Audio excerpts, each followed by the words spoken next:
ጤና ይስጥልን የተወደዳችሁና የተከበራችሁ ተመልካቾቻችን ኢትዮ ዴስክ ሚዲያ ነው። ኢትዮ ዴስክ ሚዲያ ሰበር መረጃን ሰምቷል። ህወሓት በጠለምት ጥቃት መክፈቱ ነው የተነገረው። የህወሓት ኃይሎች በጠለምት ማይተክሊትና አዲ ማይ ዳጉሳ በተባለ ስፍራ ጥቃት እንደከፈቱ እንግዲህ ምንጮቻችን ጠቁመዋል። የአካባቢው ነዋሪዎች በአሁኑ ሰዓት በሁለቱ ስፍራዎች የተኩስ ድምጽ እንደሚሰማ ነው የተናገሩት። እኛም ተጨማሪ ማጣራቶችን አድርገናል በአካባቢው በቀጥታ ማለት ነው።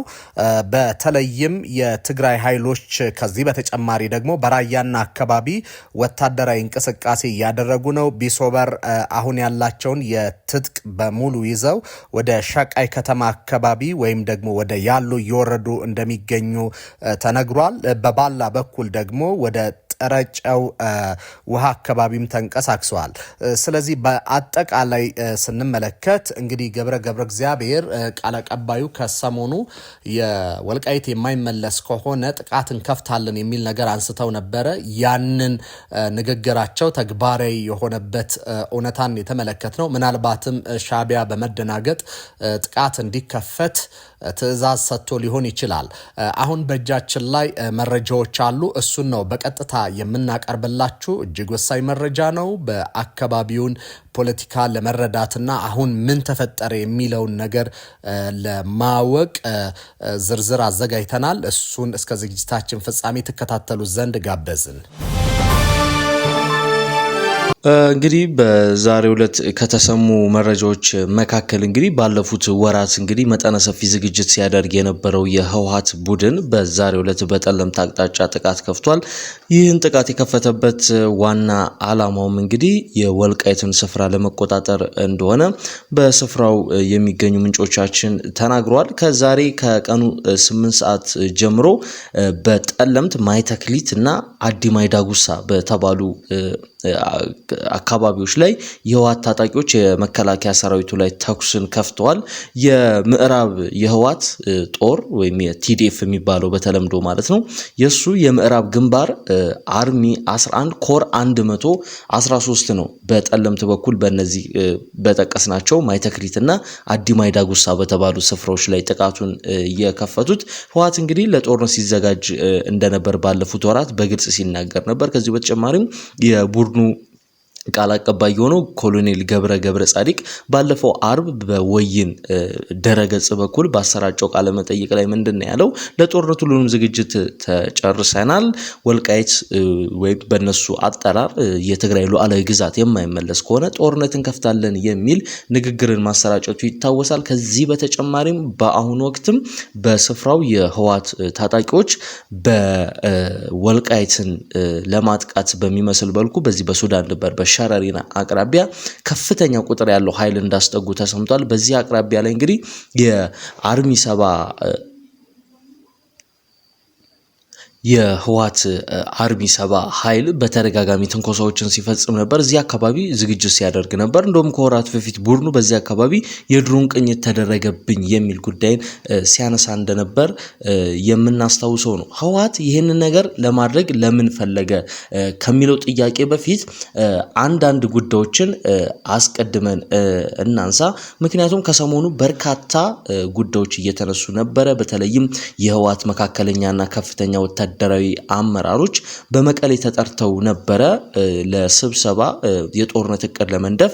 በዚህ እቅዳቸው ላይ አንድ ነገር እንዳስቀመጡ እንግዲህ ከስፍራው የወጡ መረጃዎች ይጠቁማሉ። ይኸው ምንድነው? ከሚቀጥለው ሳምንት አንስቶ እስከሚቀጥለው ወር አጋማሽ ድረስ የጠለምቴን አካባቢ ሙሉ ለሙሉ መቆጣጠር፣ በዚያም የወልቃይትን መስመር ወልቃይት ሙሉ ለሙሉ መቆጣጠር፣ ከዚያም የካቲት 11ን በወልቃይት ማክበር የሚል እቅድን ነው የያዙት። ከስፍራው ባሰባሰብነው መረጃ መሰረት እንግዲህ የህወሓት በወልቃይት ሊገባበት የሚችለው 4 አይነት መስመሮች አሉ። ከሱዳን አቅጣጫ ሊገባ ይችላል። ከዚህ በጠለምት በኩል ሊገባ ይችላል። 4 አይነት አቅጣጫዎች አሉ። ከነዚህ አቅጣጫዎች መካከል በወልቃይት አመራሮች በኩል በተደጋጋሚ ካሰባሰበናቸው መረጃዎች እንደተረዳነው ከሆነ ስጋት የነበረባቸው የህወሓት ኃይል ሾልኮ ሊገባብን ይችላል ብለው ሲሰጉ የነበሩ በዚህ በጠለምት አካባቢ ነው። ይሄ ጠለምት አካባቢ ላይ ደግሞ ክፍተት የተፈጠረው ህወሓት የዛሬ ዓመት አካባቢ ላይ የዛሬ ዓመት ያልፈዋል ከዓመት ከግማሽ በፊት እንግዲህ ተፈናቃዮች ተመልሰው ነበረ።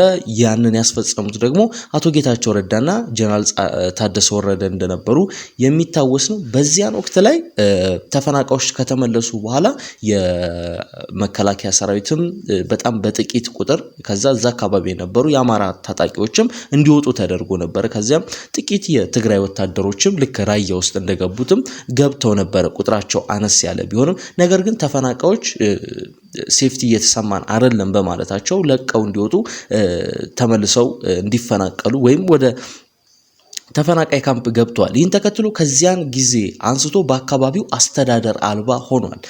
ከስፍራው ያነጋገርናቸው ነዋሪዎች እንደዚሁም የቀድሞ አመራሮች ባጋሩን መረጃ መሰረት በአካባቢው ላይ አንዳንዴ የህወሓት በቁጥር 5-10 እየሆኑ ይገባሉ ይወጣሉ። የመከላከያ ሰራዊቱን ቁጥሩ እጅግ አናሳ ነው። የቲፒኤፍ ወይም የሐራ መሬት ታጣቂዎችም ይወጣሉ ይገባሉና ይህ በመሆኑ በተደጋጋሚ የወልቃይት አመራሮች የአካባቢ በእንዲህ መልኩ የሳሳ ኃይል ስላለው ክፍትም ስለሆነ ህወሓት በዚህ በኩል ተከዜን ተሻግሮ ወደ ወልቃይት ሊገባ ይችላል የሚል ስጋታቸውን በተደጋጋሚ አጋርተው ነበረ። እንደተፈራውም ህወሓትም ይችን ነገር በማጥናቱ በጠለምት በኩል ወደ ወልቃይት ለመግባት ሙከራ አድርጓል። ይሁንና ግን የኢትዮጵያ መከላከያ ሰራዊት በዛሬው ዕለት የአጸፋ እርምጃን ወስዷል። ጥቃቱን ወይም ተኩሱን የከፈተው የህወሓት ወታደሮች ናቸው።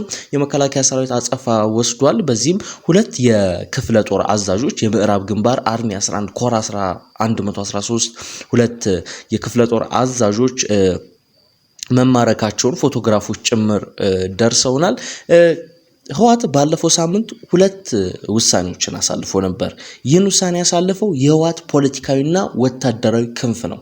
አንደኛ ምርጫ ለማድረግ ግዛታችን ይመለስ የሚል ምላሽ ለመስጠት መወሰናቸው ነው። የኢትዮጵያ ምርጫ ቦርድ በዛሬው ዕለት ለቲክፋ ኢትዮጵያ በሰጠው ምላሽ የተለያዩ ክልሎች ምላሽ ሰጥተውናል፣ ነገር ግን ለትግራይ ጊዜያዊ መንግስት የላክነው ደብዳቤ እስካሁን ድረስ ምላሽ አልተሰጠውም የሚል ነገርን አንስተው ነበር። በምርጫ ቦርድ የትግራይ ጊዜያዊ አስተዳደር ምላሽ እንዳልሰጠው ተናግሮ ነበረ። ህወሓት ደግሞ ባለፈው ሳምንት ባደረገው በመቀሌ ሐውልቲ አዳራሽ እንደዚሁም ደግሞ በፕላኔት ሆቴል በተደረጉ ሁለት ውይይቶች ላይ ከወሰናቸው ውሳኔዎች መካከል ምርጫ ለማድረግ የግዛታችን ይመለስ የሚለውን እንደ ቅድመ ሁኔታ ለማስቀመጥ ነው። ሁለተኛው ደግሞ ምዕራፍ 1 በሚል በሁለት ምዕራፍ ነው የከፈላቸው። የመጀመሪያው ምዕራፍ በቀጣይ 1 ወር ውስጥ ጠለምትን ወይም ጸለምቲን መውረር የሚል ነገር ነው። በምዕራፍ 2 ደግሞ የተካተተው ከየካቲት አጋማሽ ጀምሮ ወልቃይት ሙሉ ለሙሉ መቆጣጠር የሚል ነበረ። በዚህ የጥቃት እቅዶች ላይ አዳዲስ ሹመቶችንም እንደሰጡ መረጃዎች እየወጡ ይገኛሉ።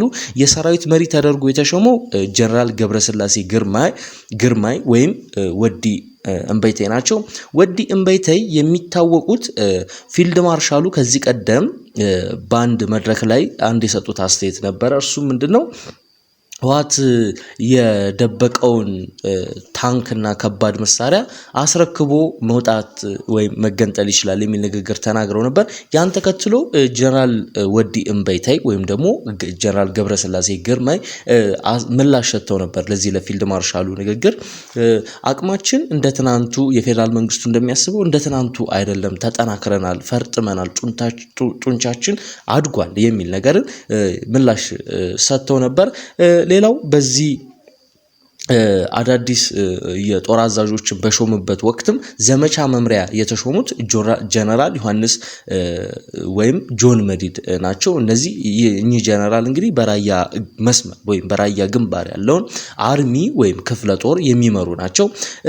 ስልጠና መምሪያ ደግሞ የተሾሙት ጀነራል ምግበይ ኃይሌ ናቸው። ጀነራል ምግበይ ኃይሌ ከወራት በፊት የኢትዮጵያ ሀገር መከላከያ ሰራዊት ባጋራው መረጃ የፋኖ ታጣቂዎችን በመምራት እያቀናጁ በመምራት ከሷቸው ነበር እናስታውሳለን። እንደዚሁም በመረጃና ደህንነት ደግሞ ማሾ ጀነራል ማሾ በየነ ነው የተሾሙት። ጀነራል ማሾ በየነ ከሰሞኑ በታገቱት አንድ የትግራይ ጀነራል ዋና እጃቸው ካለባቸው እገታውን የጀነራሉ እገታ ካሰናዱት ግለሰቦችና የጦር መኮንኖች መካከል አንዱ ናቸው በሚል ሲከሰሱ ነበር በዚህ ሳምንት። ሌላው ደግሞ ጽምዶ ፎካል ፐርሰን በሚል ደግሞ የተሾሙት ጀነራል ፍስሐ ማንጁስ ናቸው፣ ወይም ጀነራል ፍስሐ ኪዳኔ ማለት ነው። እኚህ ጀነራል እንግዲህ ከአንድ ወር ይመስለኛል ወይም ከሁለት ወር በፊት የትግራይ ሰላምና ጸጥታ ቢሮ ኃላፊ ወይም የቲዲኤፍ አዛዥ ተደርገው ተሾመው ነበር። እንደዚሁም ደግሞ ተደጋጋሚ በድብቅ ወደ አስመራና ወደ ሱዳን ጉብኝቶችንና ጉዞዎችን እንዳደረጉም መረጃዎች ያመለክታሉ። ከዚህ በተጨማሪም የዚህ የወልቃይት ጠገዴ ጠለምትን የጥቃት እንዲያቀናጁ ተብለው የተመረጡ 3 ወታደራዊ መኮንኖች አሉ። የመጀመሪያው ጀነራል ፍስሐ ወልደ ጊዮርጊስ ወይም ወርቂ አይኑ ይባላሉ። ሁለተኛው ደግሞ ጀነራል አብርሃ ድንኩል ናቸው። እዚህ ጋር ትንሽ ስለ ጀነራል አብርሃ ድንኩል ለመናገር ያህል ጀነራል አብርሃ ድንኩል ከሚታወቁባቸው ጉዳዮችና ነገሮች መካከል አንደኛው የፕሪቶሪያ ስምምነት በተፈረመበት ወቅት የፕሪቶሪያን ስምምነት አልቀበልም በማለት ለ6 ወራት ያህል እዚህ በጠለምት አካባቢ ላይ የራሳቸውን በስራቸው ያለውን ጦር ይዘው ሲያንቀሳቅሱ የሰላም ስምምነቱን ለ6 ወራት ያህል ፕሪቶሪያ ስምምነት ከተፈረመ ለ6 ወራት ያህል የፕሪቶሪያ ስምምነትን አልቀበልም በሚል ለ6 ወራት ያህል በትጥቅ እንቅስቃሴ የቆዩ ጀነራል ናቸው፣ ከጦርነቱ ባለፈ ማለት ነው።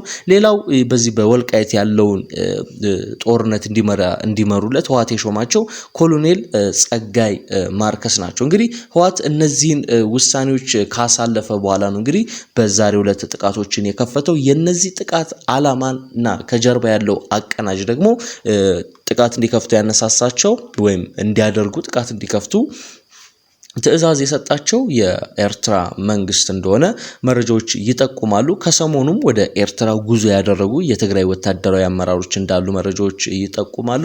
ከዚህ በተጨማሪ በሱዳን ዛሬ ለሁለተኛ ጊዜ የተደረገ ስብሰባ አለ፣ የጽምዶ ስብሰባ። ይሄ ምን የሚል ተሰጥቷል? ኢቲኤስ የሚል ኢቲኤስ ማለት ኤሪትሪያ፣ ቲ ትግራይ፣ ኤስ ሱዳን፣ የነዚህ የሶስቱ ኃይሎች በጋራ ተጣምረናል የሚል ነገር እያነሱ ህዝብ ለህዝብ ግንኙነት ነው የሚሉት፣ ግን ከህዝብ ለህዝብ ግንኙነት ከጀርባው ሲፋ ግን ወታደራዊ ግንኙነት ሆኖ እናገኘዋለን ማለት ነው። እንዲህ አይነት እንቅስቃሴዎችን እያደረጉ ነው። ከሰሞኑም በወይን ጋዜጣ በኩል ኮሎኔል ገብረ ጻዲቅ በሰጠው አስተያየት ሉዓላዊ ግዛታችን ካልተመለሰ ጦርነት እንከፍታለን፣ ለዚህም ዝግጅታችንን አጠናቀናል፣ ህዝቡም ራሱን ለዚህ ነገር ያዘጋጀ የሚል ነገር ነው ያነሳ ያለው። ህወሓት በተደጋጋሚ ተፈናቃዮችን ጉዳይ ያነሳል። ነገር ግን ተፈናቃዮች እንዳይመለሱ ዋና እንቅፋት ሆኖ ያለው እንግዲህ ራሱ ህወሓት እንደሆነ መረጃዎች ያመለክታሉ። ከዚህ ቀደም አቶ ጌታቸው ረዳ የጠለምት ተፈናቃዮች እንዲመለሱ በርካታ ስራዎችን እየሰራው ባለው ወቅት ያንን ተፈናቃዮች እንዲመለሱ ዋና ስራ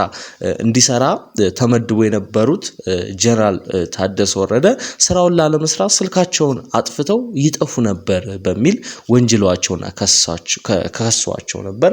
እንዲህ አይነት ተፈናቃዮችን ለፖለቲካ ግብአትነት እየተጠቀመ ነው የሚገኘው ህወሓት። ነገር ግን ከራሱ ከተፈናቃዮቹ ደግሞ ለጦርነት ገንዘብ የሚሰበስብ እጅግ ጸረ ትግራይ የሆነ ቡድን እንደሆነ እንግዲህ በድርጊቶቹ፣ በስራዎቹ፣ በውሳኔዎቹ እያሳየ ይገኛል። እንግዲህ ህወሓት አሁን ላይ በራያ፣ በጠለምት፣ በወልቃይት እያደረገ ያለው ወታደራዊ እንቅስቃሴና ጥቃት ይህን የሚመስል ነው።